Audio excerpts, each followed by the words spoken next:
Hello everyone, this is Matthias Chang from Future Fast Forward once again. During the long weekend, I hope you have time to watch this video time and time again, as I have very important information to share with you. On the top of the list is an important disclosure of what's happening in America with regard to the DOJ complaint. First and foremost, some of you may not understand the procedure, what's happening, so I will take you step by step as to what's happening. Because it was not easy to get access to the information from the court proceedings in America. As I said earlier in my previous address, since 20th July, DOJ has applied for the seizure of assets in REM, specifically the Red Granite Pictures film Wolf in Wall Street. After filing the complaint, the DOJ filed an application. Alright? Now look at the bottom of this title. Can you see? Alright? It's an ex parte application. You got it? Focus on it, right? This is a title page of the application. Alright. It's ex parte application. That means it was filed by DOJ before the court without notice given to the other side as yet. Okay? Alright, so you know it's an ex parte application. Alright? Without prior notice given to the other side, as they are entitled to do so. Now, in that application to seize or to restrain Red Granite Pictures from disposing the proceeds of the film, this was what stated in the application. I read to you at page 10. Funds from the Good Start account were transferred into and to various bank accounts at City National Bank in Los Angeles, associated with Red Granite Pictures, and that money was ultimately used to fund the production of The Wolf of Wall Street, a motion picture produced by Red Granite Pictures and released in the United States on December 25th, 2013. These funds are directly traceable to the 700 million US dollars wire transfer and the 330 million wire transfer unlawfully diverted from one MDB to the Good Start account. Okay? Pause here. Let me emphasize. In this application, DOJ say that 2 tranches of money from one MDB was diverted to the Good Start account controlled by Joe Low and then transferred to Red Granite Pictures. Okay? Now this $700 million and the $330 million were the monies representing the first transaction between one MDB joint venture with the Arabs, Petro Saudi. Okay, this was the first transaction.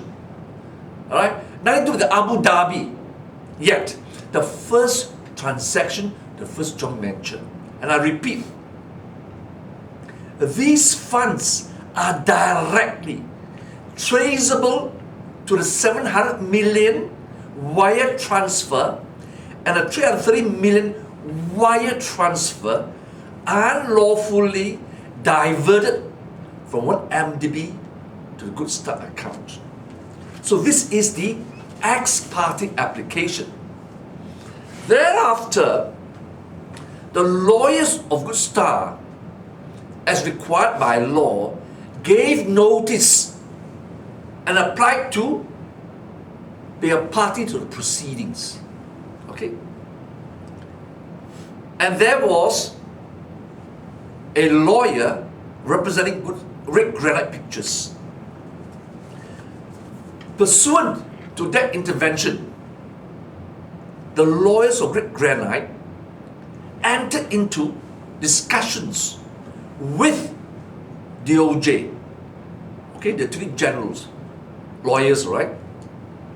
And then what happened was, instead having to contest the forfeiture and the seizure of the proceeds from the film, there was an application at the left hand bottom, read here, the title here, an application, a joint application, very important. You got it? Read the words closely. Alright? Okay. So, what this means is this: second amended joint application for revised order on consent in lieu of restraining order. Now let me explain. Second amended, that means there was first an application, a joint application, right? Then as a result of further discussion, the joint application was amended to be in the form as disclosed in this amended joint application. You got it? That's why you have the second amended joint application. That's what it means. Okay? By consent in lieu of the restraining order. The key word is by consent. Okay? By consent. Now, why is this important?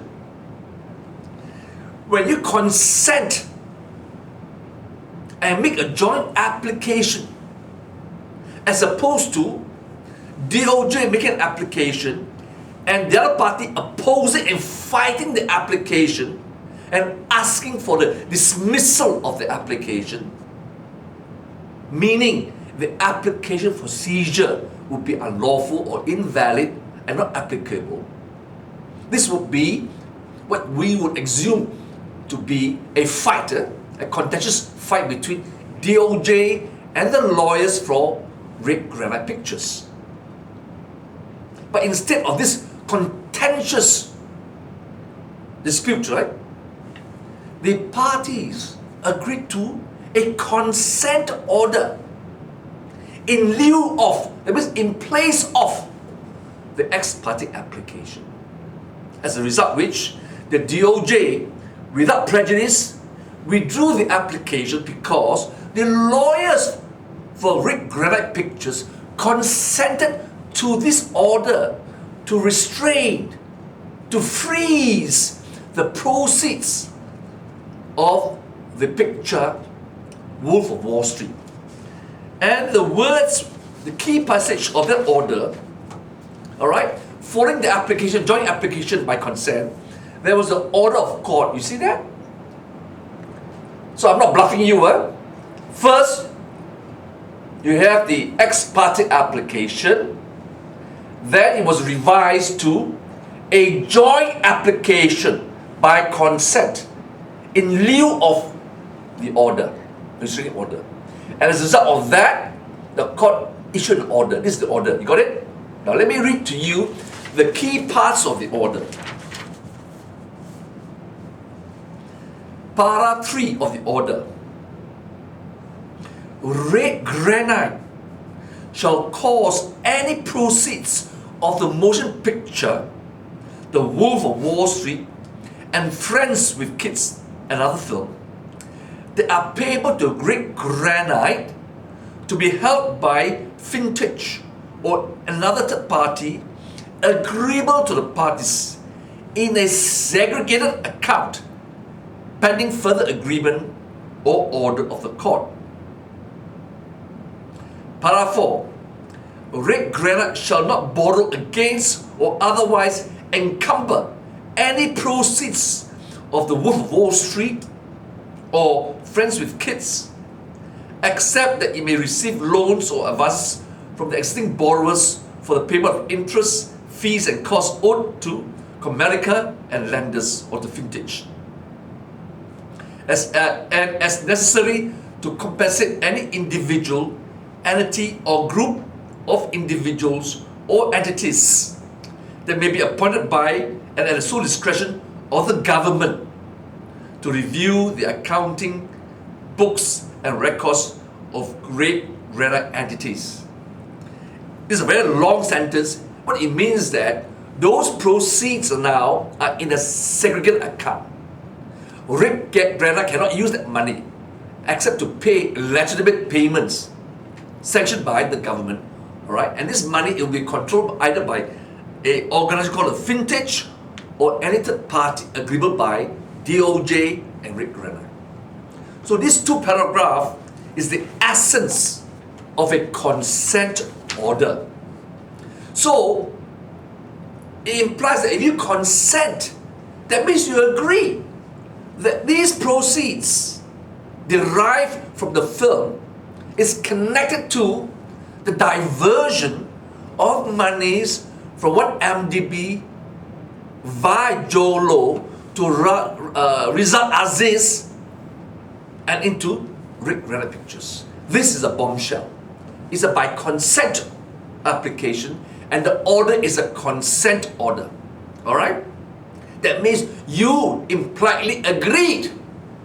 Otherwise, you won't consent to an application, joint application, giving rise to a consent order. Now, if any of you are confused or have still some doubts, please go to the nearest lawyer or friend or who knows law for them to give you a further explanation, or you can email me or write to me and I'll give you further explanation. But the essence of what I revealed this morning is that there was a joint application by consent to freeze the proceeds payable and due to Rick Granite, and those proceeds will be held by a third party, alright? Okay? And cannot be used because these proceeds are derived from monies transferred from one MDB to Rick Granite via payment by Jolo, because Rizal Aziz wanted that money to be transferred. You got that? Okay, this is a bombshell. And I hope this will be good news for all of you, and that subsequently, as and when other assets are brought before the court, and there's any challenge by Jolo and other people, I will bring to you those information. Now I'll go to another point. As you know, the Prime Minister, in my previous address, which I brought to your attention, tried to associate that he has the blessing of Allah, alright?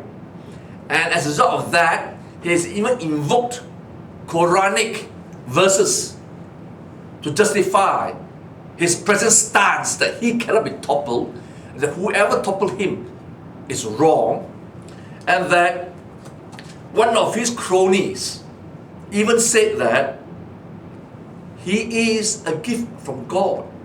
Now, what I want to draw to your attention is a statement by the Chief Minister Malacca, Idris Harun, on 13 August 2016, as broadcasted by Kini TV.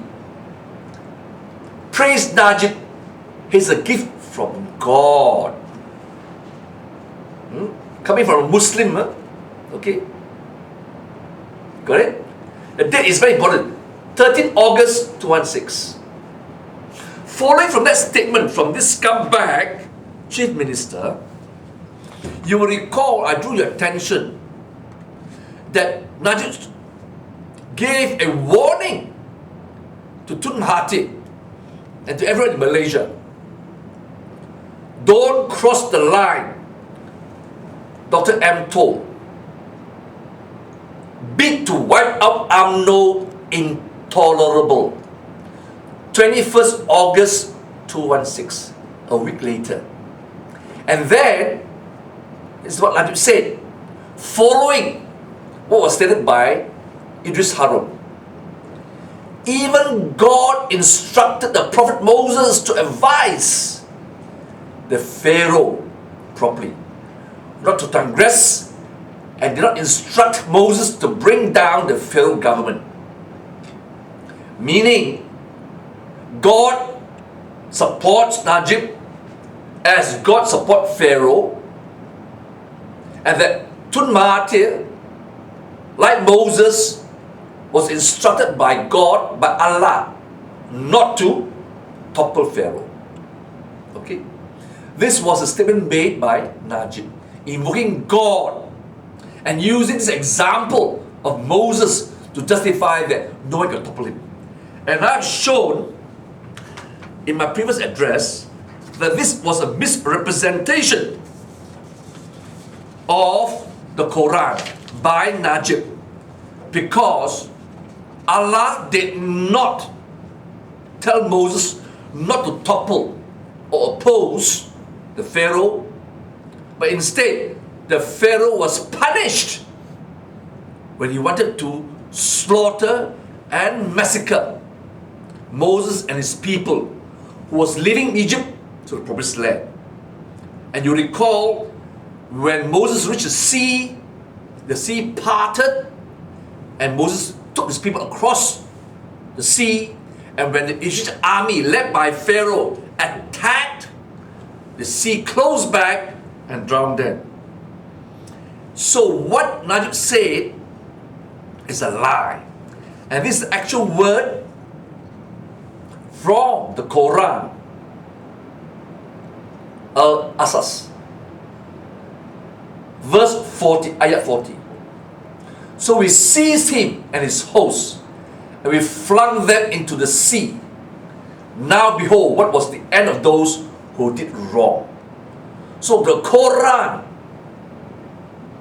chapter Al-Qasas, verse 40, has proven that the interpretation by Najib was a misrepresentation, a lie.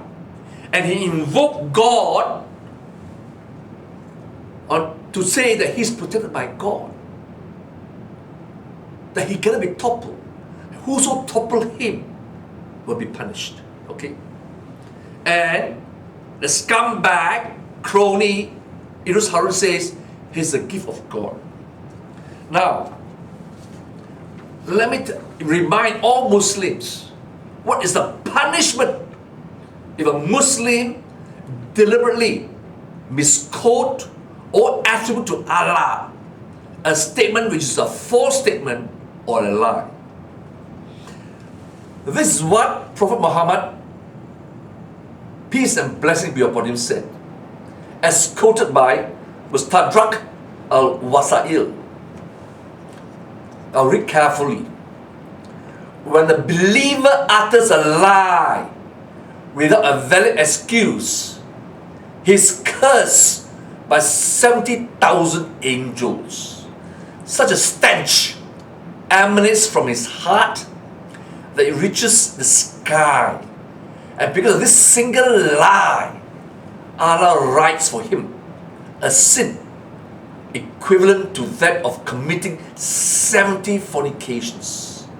Such fornications, that the least of which is fornication with one's mother. This is a punishment for lying. So, it's very clear therefore, Najib has lied and wrongfully invoked the name of Allah. Why do I say this? Because he's by implication,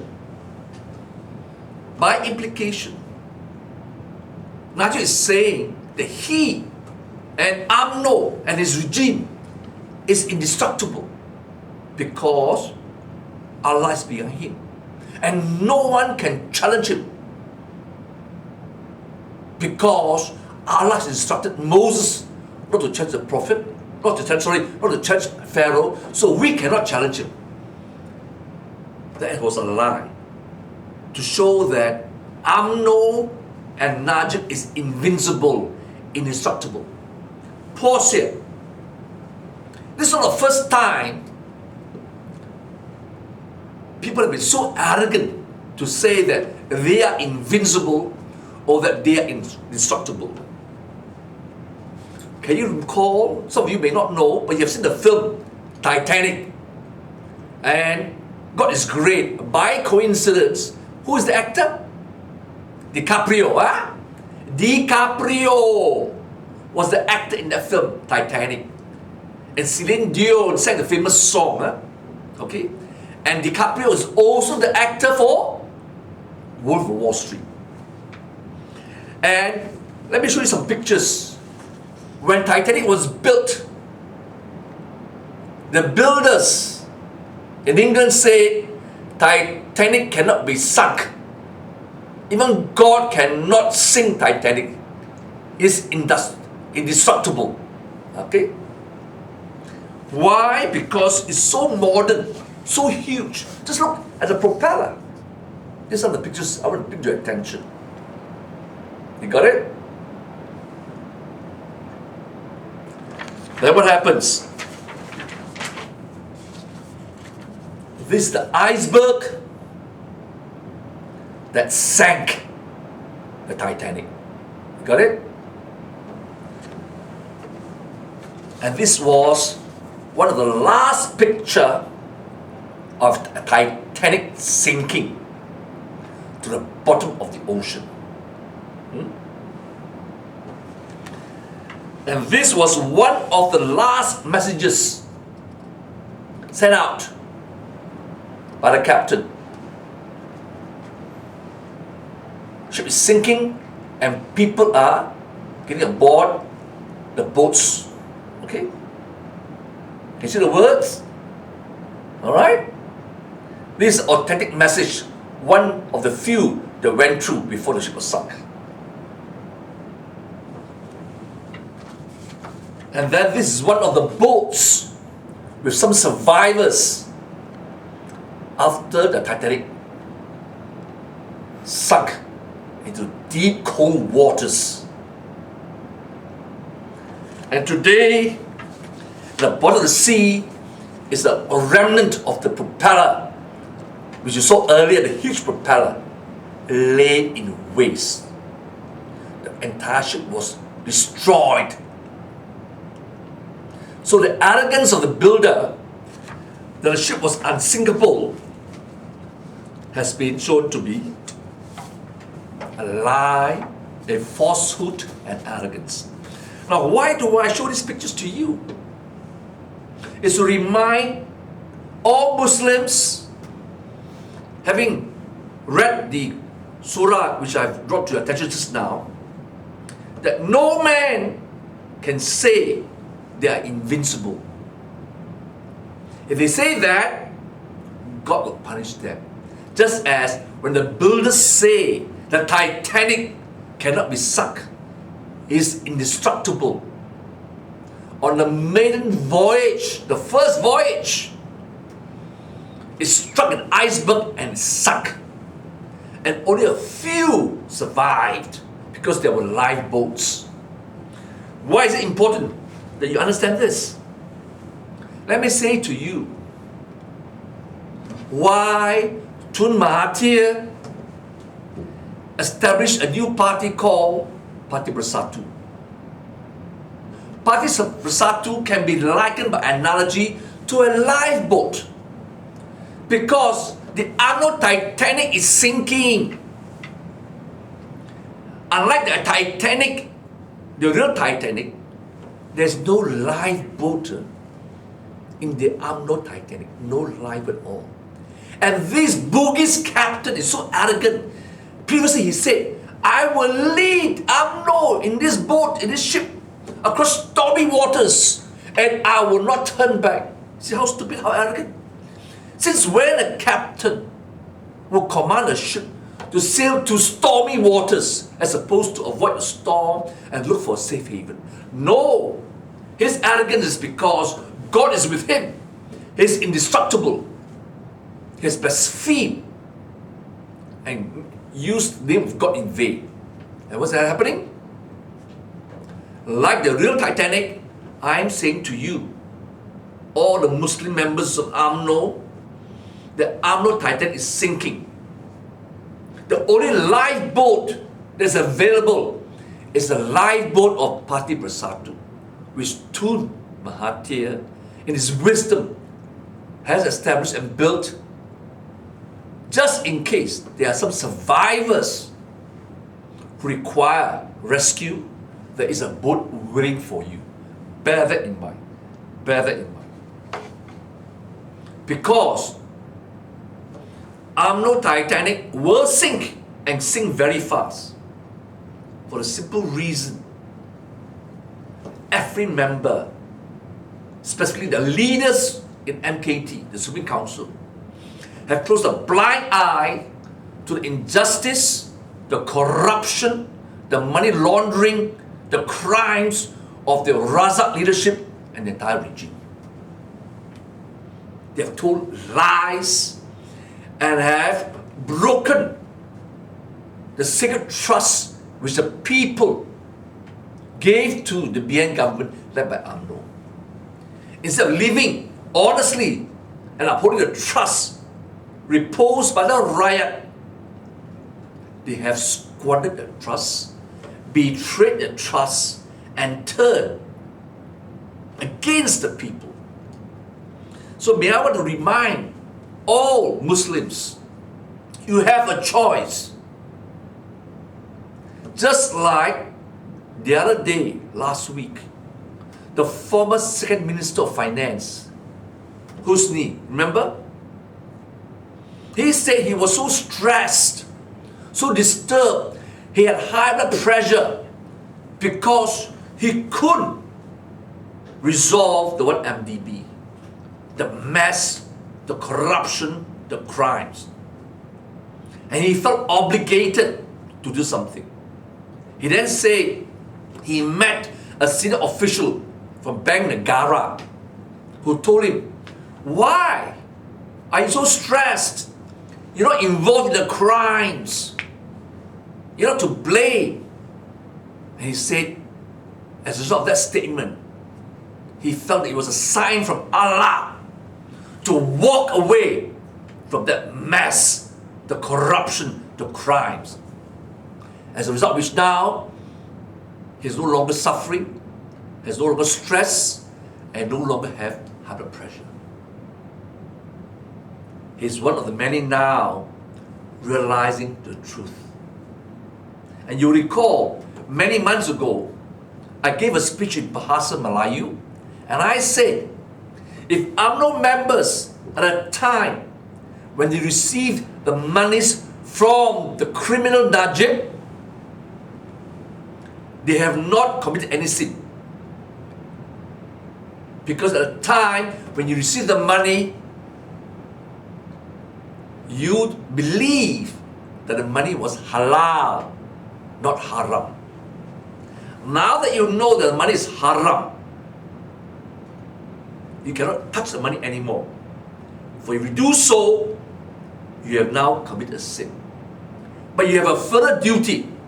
Now that you know that Najib and his accomplice, the cabal of criminals, gangster, police have committed crimes, heinous crimes, you have a duty and a responsibility to make good, expose the criminals, and resign from your position of responsibility and expose those crimes.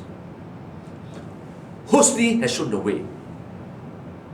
Please follow that example, or else you will not be safe at all.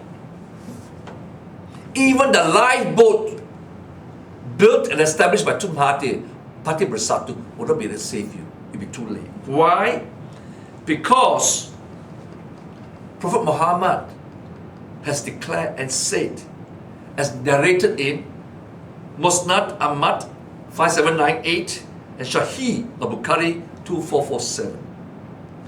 People, beware of injustice, for injustice shall be the darkness on a day of judgment. I repeat once more. Injustice shall be darkness on the day of judgment. Alright? It is very serious. You have to uphold justice and truth. This duty is so sacrosanct and so important that in Surah Al-Nisa, verse 135, God revealed to Prophet Muhammad these crucial words. O ye who believe, stand up firmly for justice as witnesses to God, even as against yourselves or your parents, your kin, and whether it be against rich or poor, for God can protect both. Follow not the lust of your hearts, lest you swerve, and if ye distort justice or decline to do justice, verily God is well acquainted with all that ye do. These are very important words, my fellow UMNO members and all Muslims in Malaysia. You have that duty. That duty requires you even to wage against yourself, your kin, your father, your family, rich or poor. That is your first important responsibility. And you can't hide, because God knows what you are doing. These are not my words. This is from the Quran. And I trust and I hope and I pray you will follow the injunction, the command of Allah, and be saved from darkness. From darkness. Okay? Do not follow darkness. A leader that has blasphemed Allah.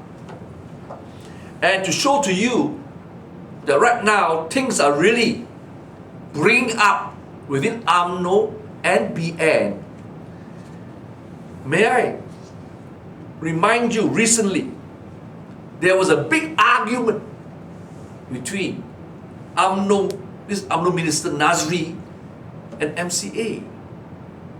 And later, a few days ago, Nazri had a big argument with MIC. These are three major component parties of Barisan Nasional, the founder members of Alliance, UMNO, MCA and MIC. You will recall on 14th September, a few days ago, this is what Nazri said. As reported, right, by Sun. The ongoing feud between UMNO Supreme Council member Tan Sri Nazri Abdul Aziz and Barisan Nasional component party leaders took another twist when the former Label MIC president Dato Sri Dr. S. Subramaniam, bodoh sombong, stupid arrogant. Can you imagine? A minister belittling a component party president, demonizing him as stupid arrogant. Before that, he demonized MC. Alright? What happens is this. When MC whacked him, he counter-attacked, and now guess what happened? You know? MCA folded like a dog with tail behind his legs, kowtowed to Nazri. This is what T, the MC member, said. When contacted, T said that the matter between him and Nazri was merely a miscommunication, partly due to media reports, and Nazri might not have read the full content or grasped the context of his statement. You got it? This is an explanation by T, the target of the humiliation by Nazri. And typically, when a man has no spine, no backbone, to stand for principles, integrity, and is whacked by UMNO warlord, he says there's a misunderstanding. Can you imagine that? He was whacking Nazri. This all come out in the press statements. But instead of fighting and maintaining his integrity, he kowtowed. So we have asked a serious question which I've been asking. Just as I've asked UMNO members, I'm now asking MC members, MIC. If you believe in one true God, as you profess to be, then you must also take the commandment of Surah An-Nisa, verse 135. Seriously. Even if you don't accept Allah, the principle is there. Uphold justice. Should you not also try to save your own souls and your members? You'll be insulted. They said you cannot survive without UMNO votes. So why don't you leave Barisan Nasional and at least save your soul, for heaven's sake? Therefore, I would ask the past leaders of MCA, why have you not asked MCA to withdraw from BN, Barisan Nasional? Or ask the past leaders of MIC, why have you not asked the present leadership of MIC to withdraw from BN, when you have been so insulted, so humiliated, and been told you are not relevant anymore? For heaven's sake, have the self-esteem, self-respect to stand for principles, to stand for justice, or be consigned to darkness and condemnation in everlasting fire. Alright? So, now can you see why I say not only UMNO, but the entire Barisan Nasional is sinking like the Titanic. Now, to bring the point home, that don't waste your time with just leaders. I want you now to visualize carefully. Visualize carefully and ask yourself, do you really want such failed and intellectually bankrupt leaders, the elites, who don't care about you?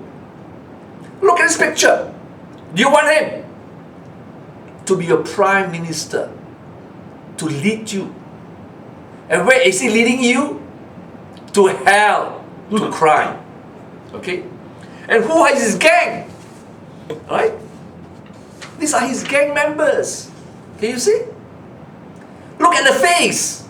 Look at their faces and ask yourself, can you really put your trust in these scumbags, these leaders, this mouthpiece, these barking dogs that tell lies and more lies? Huh? Look at their faces. Can you really trust them? Huh? Because I know when you vote in the general election, you look at the flag, the BN flag. Seldom do you look at their faces unless you belong to that constituency. Okay? But now I'm asking you, examine their faces. The remaining member of the T, once again, look at their face. Of course, I've not included all of them, but these are the main ones, okay? Alright? They are lesser idiots and scumbags, but these are the ones, right, who's beating the drums, right? The loudest mouthpiece of that ringleader. Given this scenario